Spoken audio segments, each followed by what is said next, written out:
আজ আমি তোমাদের জন্য একটা সাজেশন ভিডিও নিয়ে এসেছি। দেখো বোর্ডে লেখা দেখতে পাচ্ছ, বাংলা ব্যাকরণ সাজেশন সমাস দশম শ্রেণী দ্বিতীয় পর্যায়ক্রমিক মূল্যায়ন 2026। দেখো এখানে আমি 10টি প্রশ্নকে নির্বাচন করেছি। আশা করি এই 10টি প্রশ্ন তোমরা যদি ভালোভাবে দেখে যাও, তোমরা তোমাদের দ্বিতীয় পর্যায়ক্রমিক মূল্যায়নে সফলভাবে সমস্ত প্রশ্নের উত্তর দিতে পারবে সমাস থেকে। দেখো প্রথম প্রশ্ন রয়েছে 1 নম্বর, সমাস কাকে বলে। 2 নম্বর প্রশ্ন, সমাস শব্দটির অর্থ কি। 3 নম্বর, সমাস ও সন্ধির মধ্যে পার্থক্য লেখো। 4 নম্বর, ব্যাস বাক্য কাকে বলে। 5 নম্বর, সমস্ত পদ কাকে বলে। 6 নম্বর, সমস্যমান পদ কাকে বলে। তারপর দেখো রয়েছে তৎপুরুষ সমাসে কোন পদের অর্থ প্রাধান্য থাকে। 6 নম্বর, কোন সমাসের ব্যাসবাক্য হয় না। কোন সমাসের ব্যাসবাক্য হয় না। দেখো এখানে পাশে একটু উত্তর করে দেওয়া আছে, এটা নিয়ে আমি পরে আলোচনা করছি। তারপরে দেখো 7 নম্বর, বাক্যাশ্রয়ী সমাস কাকে বলে। 8 নম্বর, অলোপ সমাস কাকে বলে। 9 নম্বর দেখো একশেষ দ্বন্দ্ব কি। 10 নম্বর, ব্যাস বাক্য সহ সমাস নির্ণয় করো। এখানে দেখো কয়েকটা সমাস আছে। 1 নম্বর দেখো রয়েছে জয়ধ্বনি। 2 দেখো রয়েছে বহুরূপী। 3 নম্বরে দেখো মহাবাহু। তারপর দেখো রয়েছে কনক বলয়, চিরসুন্দর, কাকাবাবু, বিধুমুখী। এখন আমি তোমাদের এই প্রশ্নের উত্তরগুলি নিয়ে আলোচনা করব। দেখো 1 নম্বরে রয়েছে সমাস কাকে বলে। সমাস কাকে বলে তোমরা সবাই জানো, পরস্পর অর্থ সম্বন্ধযুক্ত, পরস্পর পরস্পর অর্থ সম্বন্ধযুক্ত, অর্থ সম্বন্ধযুক্ত, সম্বন্ধযুক্ত দুই বা তার বেশি পদকে এক পদে পরিণত করার নাম সমাস।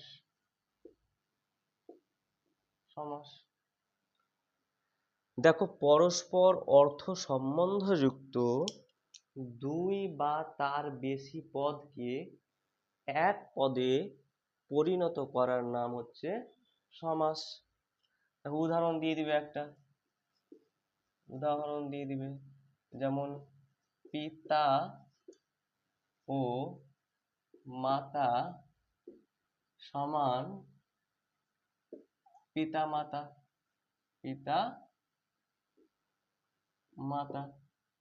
হয়ে গেল। তাহলে এটা 1 নম্বর প্রশ্নের উত্তর কিন্তু হয়ে গেল।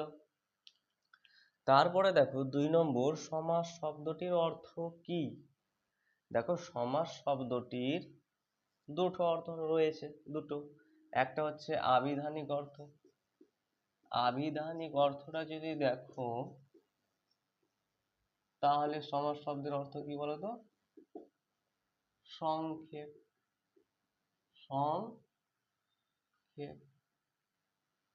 আর একটা রয়েছে যেটা হচ্ছে ব্যুৎপত্তিগত অর্থ।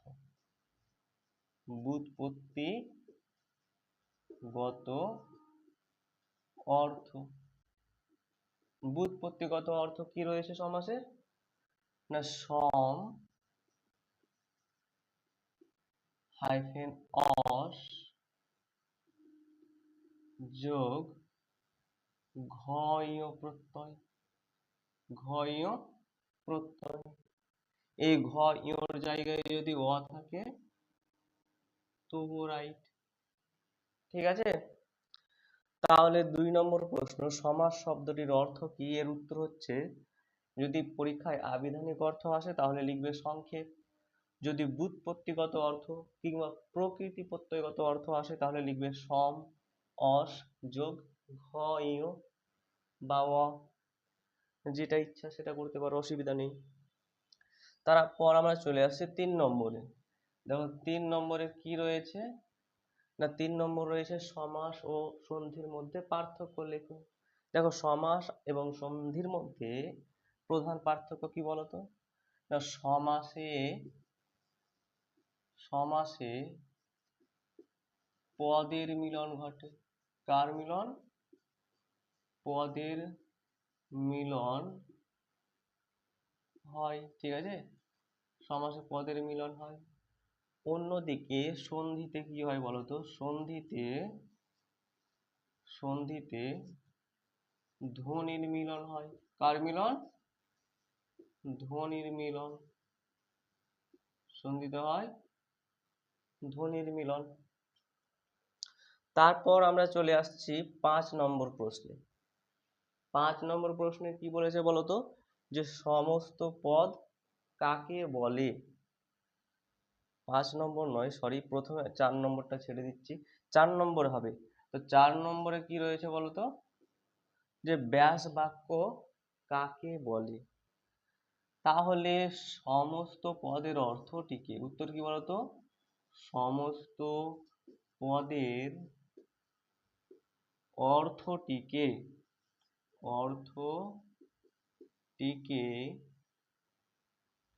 যে বাক্য বা বাক্যাংশের দ্বারা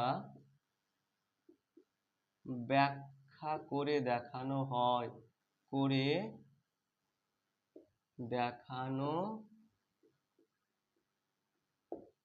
হয় তাকে ব্যাস বাক্য বলে। তাকে কি বলে? ব্যাস বাক্য বলে। তাহলে সমস্ত পদের অর্থটিকে যে বাক্য বা বাক্যাংশের দ্বারা ব্যাখ্যা করে দেখানো হয় তাকে বলা হয় ব্যাস বাক্য। তাহলে এখানে যে আমরা একটা উদাহরণ লিখি, যে নীল কণ্ঠ যার সমান নীল কণ্ঠ। তাহলে দেখো এটা সমস্ত পদ, এর অর্থটাকে দেখো ব্যাখ্যা করে দেখানো হয়েছে এই পদগুলোর দ্বারা, নীল কণ্ঠ যার। তাহলে এটা হচ্ছে কি বলতো, ব্যাস বাক্য। ঠিক আছে, এটা হচ্ছে কি ব্যাস বাক্য। তাহলে আমরা 4 নম্বর হয়ে গেল। তারপর আমরা চলে আসব 5 নম্বরে, সমস্ত পদ কাকে বলে? 5 নম্বরে কি রয়েছে বলতো, সমস্ত পদ কাকে বলে। তাহলে সমস্ত পদ কাকে বলে? তাহলে দেখবি যে একাধিক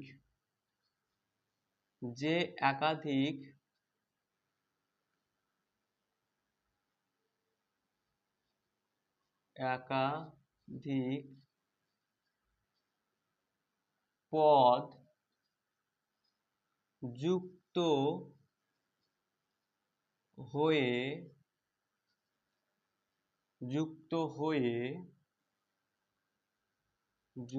হয়ে একটি নতুন পদ গঠন করে। নতুন পদ গঠন করে তাকে সমস্ত পদ বলে। সমস্ত পদ বলে। তাহলে এখানে একটু সমাসের শব্দটা জুড়ে দিবে, আরো ভালো হয়ে যাবে। সমাসে, ঠিক আছে, সমাসে যে একাধিক পদ যুক্ত হয়ে একটি নতুন পদ গঠন করে তাকে বলা হয় সমস্ত পদ। যদি আমরা বলি এখানে, ধরে নাও আমি বললাম ঘর কে মোছা, মোছা সমান ঘর মোছা, ঘরকে মোছা সমান আমি বলে দিলাম ঘর মোছা। তাহলে দেখো এই যে ঘরকে মোছা, এই পদগুলো মিলিত হয়ে দেখো এখানে একটা নতুন পদ গঠন করেছে ঘর মোছা। তাহলে এই ঘর মোছাটা কি বলতো, এটা হচ্ছে সমস্ত পদ। এটা কি সমস্ত পদ। দেখো সমস্ত পদের আর একটা নাম রয়েছে কি বলতো, সমাসবদ্ধ পদ। কি রয়েছে, সমাসবদ্ধ পদ। হয়ে গেল। দেখো এখানে যেমন সমস্ত পদের একাধিক নাম আমরা পেলাম, এই ওপরে ব্যাস বাক্যর কিন্তু একাধিক নাম রয়েছে। যেমন ধরে নাও বিস্তার বাক্য। কি রয়েছে, বিস্তার বাক্য। কিংবা বলতে পারো বিগ্রহ বাক্য। কি বলতে পারো, বিগ্রহ বাক্য। কিংবা আর একটা রয়েছে, সেটা কি বলতো, সমাস বাক্য। কি বলতে পারো, সমাস বাক্য। আর যদি দেখো যে শুধুমাত্র এই ব্যাস কথার অর্থ কি যদি পরীক্ষায় চলে আসে, ব্যাস কথার অর্থ কি, তাহলে ব্যাস কথার অর্থ হচ্ছে বিস্তার। কেমন, তাহলে পরিষ্কার এইটুকুটা। তাহলে আমরা 1 থেকে 5 পর্যন্ত কিন্তু প্রশ্নের উত্তর করে দিলাম, বাকিটা আমরা করব। দেখো 6 নম্বর প্রশ্ন রয়েছে, সমসমান পদ কাকে বলে। তাহলে সমসমান পদ কাকে বলে, যে একাধিক পদ নিয়ে, ঠিক আছে, যে একাধিক পদ নিয়ে সমস্ত পদ গড়ে ওঠে, সমস্ত পদ গড়ে ওঠে তাদের প্রত্যেকটিকে, ঠিক আছে, তাদের প্রত্যেকটিকে সমসমান পদ বলে, সমসমান পদ বলে। তাহলে সমাসে যে একাধিক পদ নিয়ে সমস্ত পদ গড়ে ওঠে তাদের প্রত্যেকটিকে সমসমান পদ কিন্তু বলে। যেমন দেখো আমি যদি বলি নীল, এটা তো বলেছি, এবার একটু নতুন উদাহরণ দিই, ঠিক আছে।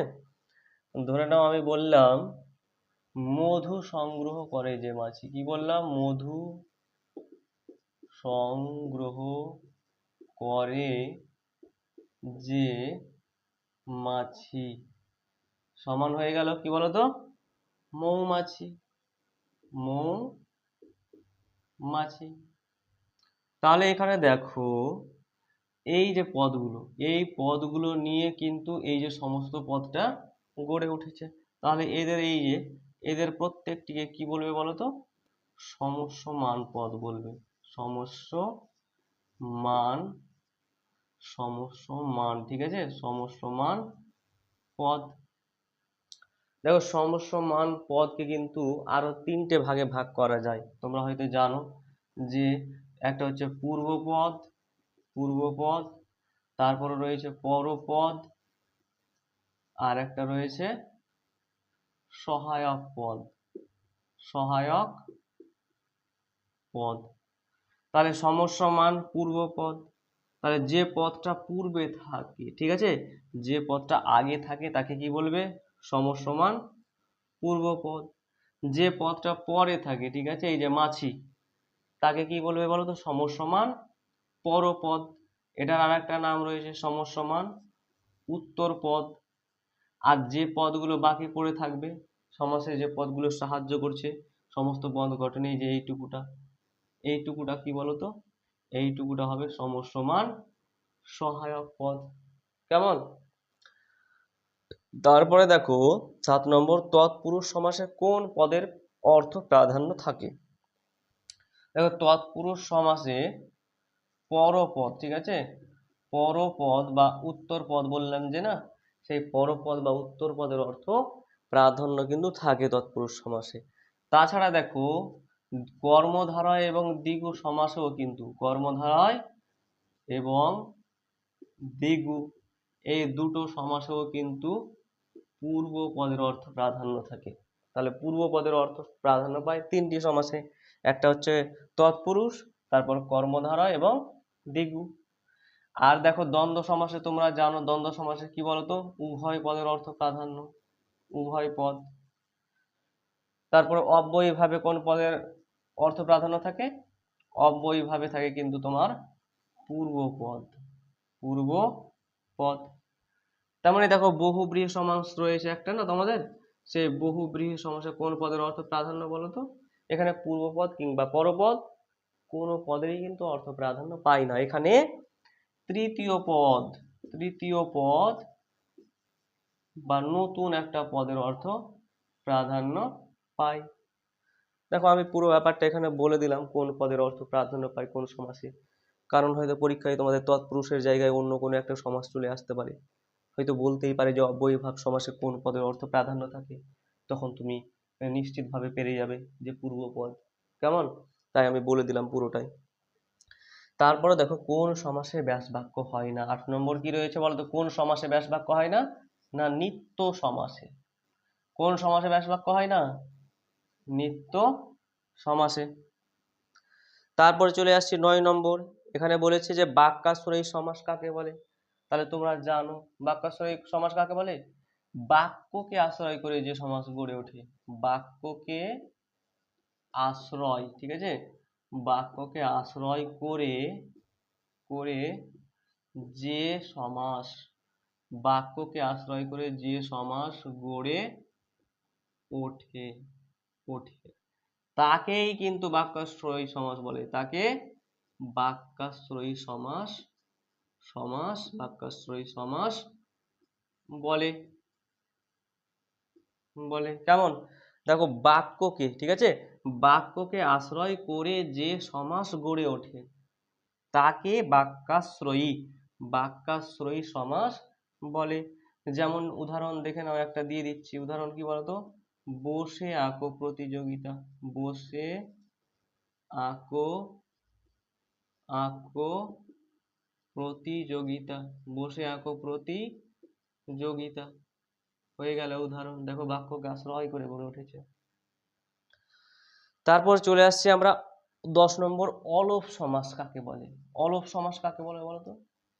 যে সমাসের পূর্ব পদে, ঠিক আছে, যে সমাসের যে সমাসের পূর্ব পদে পূর্ব পদে যে সমাসের পূর্ব পদে বিভক্তি লোপ পায় না। কি লোপ পায় না? বিভক্তি লোপ পায় না, ঠিক আছে, বিভক্তি লোপ পায় না, তাকে বলা হয় কি? তাকে অলোপ সমাস বলে। অলোপ, অলোপ। এর আর একটা নাম আছে, অলোপ বা অলুক বলতে পারো, ঠিক আছে, অলুক সমাস বলে। তাহলে যে সমাসের পূর্ব পদে, এটা মনে রাখবে কিন্তু, ঠিক আছে, বিভক্তি লোপ পায় না। কি লোপ পায় না? বিভক্তি লোপ পায় না, তাকে অলোপ বা অলুক সমাস বলে। তারপর আমরা চলে এলাম 11 নম্বর। 11 নম্বরে কি বলা আছে বলতো? 11 নম্বর বলা আছে একশেষ দ্বন্দ্ব কি? তাহলে একশেষ দ্বন্দ্ব কি বলতো? যে দ্বন্দ্ব সমাসে, তাহলে যে দ্বন্দ্ব সমাসে সমস্যমান পদগুলির, ঠিক আছে, সমস্যমান পদগুলির একটি, ঠিক আছে, একটি মাত্র অবশিষ্ট অবশিষ্ট থাকে, অবশিষ্ট থাকে, অবশিষ্ট থাকে এবং, ঠিক আছে, এবং সেটি বহু বচন হয়, বহু বচন হয়, বহু বচন হয়। তাকে কি বলে? তাকে অ্যাক্সেস দ্বন্দ্ব বলে। তাকে অ্যাক্সেস অ্যাক্সেস দ্বন্দ্ব বলে। তাকে অ্যাক্সেস দ্বন্দ্ব বলে। যেমন আমি, তুমি ও সে। আমি, তুমি ও সে সমান কি বলতো? আমরা। আমরা।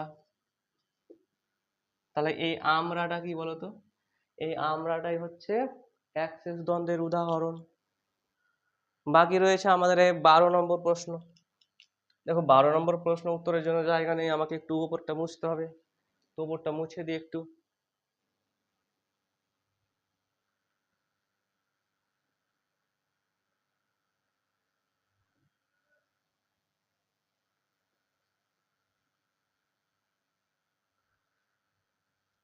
হ্যাঁ, তো 12 নম্বর প্রশ্নে দেখো প্রথমে রয়েছে জয়ধ্বনি। তাহলে জয়ধ্বনিটা কি হবে বলতো? জয় সূচক ধ্বনি। জয় সূচক ধ্বনি সমান হয়ে গেল জয়ধ্বনি। তাহলে এটা কোন সমাস বলো তো? এটা হচ্ছে মধ্যপদ লোপী কর্মধারয় সমাস। মধ্যপদ লোপী কর্মধারয়, ঠিক আছে? মধ্যপদ লোপী কর্মধারয় সমাস কিন্তু এটা। জয়ধ্বনি ব্যাস বাক্য করলে হচ্ছে জয় সূচক ধ্বনি, মধ্যপদলোপী কর্মধারয় সমাস। তারপরে দেখো রয়েছে বহুরূপী। এর ব্যাস বাক্য করলে কি হয় বলতো? বহুরূপ যার। বহু রূপ যার সমান হয়ে গেল বহুরূপী। এটা দেখতেই পাচ্ছ, এটা কোন সমাস বলো তো? এটা বহুব্রীহি সমাস। বহুব্রীহি সমাস। যদি বহুব্রীহি, কোন বহুব্রীহি? তাহলে বলে দিবে এটা সমানাধিকরণ বহুব্রীহি। কেমন? তারপরে দেখো মহাবাহু। এটার ব্যাস বাক্য কি হবে বলতো? মহান বাহু যার। মহান বাহু যার। এটাও বহুব্রীহি। এটাও বহুব্রীহি। কোন বহুব্রীহি? সেই সমানাধিকরণ বহুব্রীহি এটাও। তারপরে দেখো রয়েছে কনক বলয়। কনক বলয় ব্যাস বাক্য করলে হবে কি বলতো? কনক নির্মিত বলয়। কনক নির্মিত বলয় সমান হয়ে গেল কনক বলয়। তাহলে এই কনক বলয় কোন সমাস বলতো? এই যে মধ্যপদ লোপী কর্মধারয় সমাস। তারপরে দেখো রয়েছে চির সুন্দর। চির সুন্দরটা কি হবে বলতো? চিরকাল ব্যাপিয়া সুন্দর। চিরকাল ব্যাপিয়া সুন্দর সমান হয়ে গেল চির সুন্দর। এটা হচ্ছে তোমার ব্যক্তি তৎপুরুষ সমাস। কি হবে এটা? ব্যক্তি ব্যক্তি তৎপুরুষ, ঠিক আছে? ব্যক্তি তৎপুরুষ সমাস। তারপরে দেখো রয়েছে কাকা বাবু।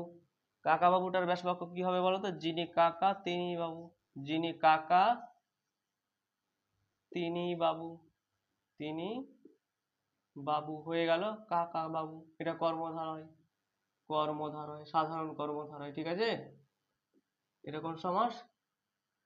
সাধারণ কর্মধারয়। তারপরে দেখো রয়েছে বিধুমুখী।